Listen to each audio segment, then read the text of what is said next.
We are moving to the phase of pure politics now because we're going to learn whether or not Donald Trump is going to run as the Republican nominee for president as a convicted criminal or not. 12 people are now going to tell us the answers to the biggest questions we have about the state of this presidential race so far.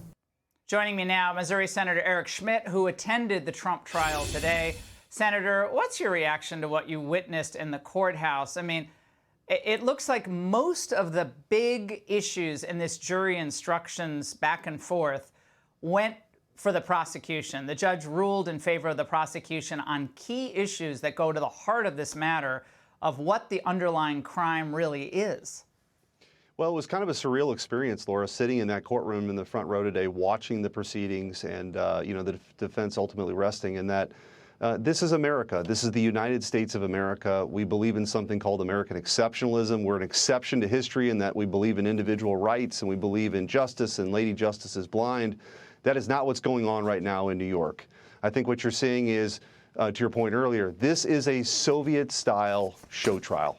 And that's it, right? This is meant, and these charges were brought, people were running on doing this to try to interfere with the election and to, quote unquote, get Trump.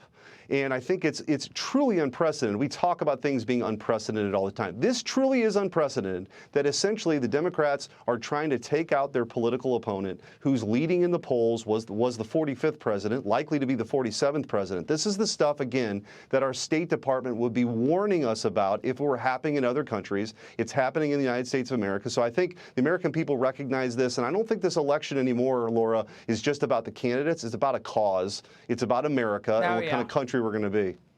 Now, the media, this is one of my favorite moments of today, are claiming that people like you, Senator Schmitt, and others who are attending this trial and going out and coming on shows like The Angle are helping to kind of backdoor a violation of the gag order for Trump. Watch.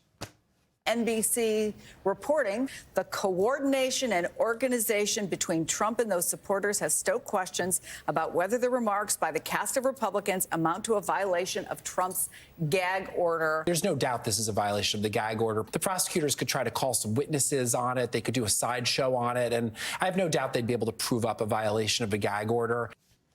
Senator, real quick. Yeah, listen, as a former prosecutor and attorney general, gag orders are typically meant to protect defendants. This is the same crowd, Laura, that doesn't believe in the First Amendment. They try to censor speech. They try to quell dissent. That's all they're doing here, and I'm going to continue to speak out. It's why I was there today, to stand by President Trump and the rule of law. Okay, a new court filing unsealed today, Senator. This just in. Provided a behind-the-scenes look at how federal agents prepared for and executed the raid on Trump's Mar-a-Lago residence. That was back in August of 22, including deadly force being within the mission's guidelines. Senator, I mean, they were Laura, actually thinking of using deadly force, or it's on the table that might be necessary at Mar-a-Lago? If really? if you ever needed any more evidence about the two tiers of justice, you compare this authorization of deadly force for the former president versus essentially the kid gloves they put on for Joe Biden, who had classified materials from his Senate days in a garage where Hunter Biden shares, who's compromised by foreign governments, right? They treated these very differently. This is just sort of like the explanation point. Senator, they gave a heads up to the lawyer was allowed to go, the White House lawyer was allowed to go to the garage and kind of check out the lay of the land first, right? Isn't that how it went down? So it was the deadly force. Okay. Yeah. That really, it's lawfare. Laura, I mean, honestly, it's not crazy. Funny. It's crazy. Yeah. Oh, something actually could have gone down, I guess, at Mar-a-Lago beyond just looking for the documents. Senator, try not to violate any gag orders surreptitiously.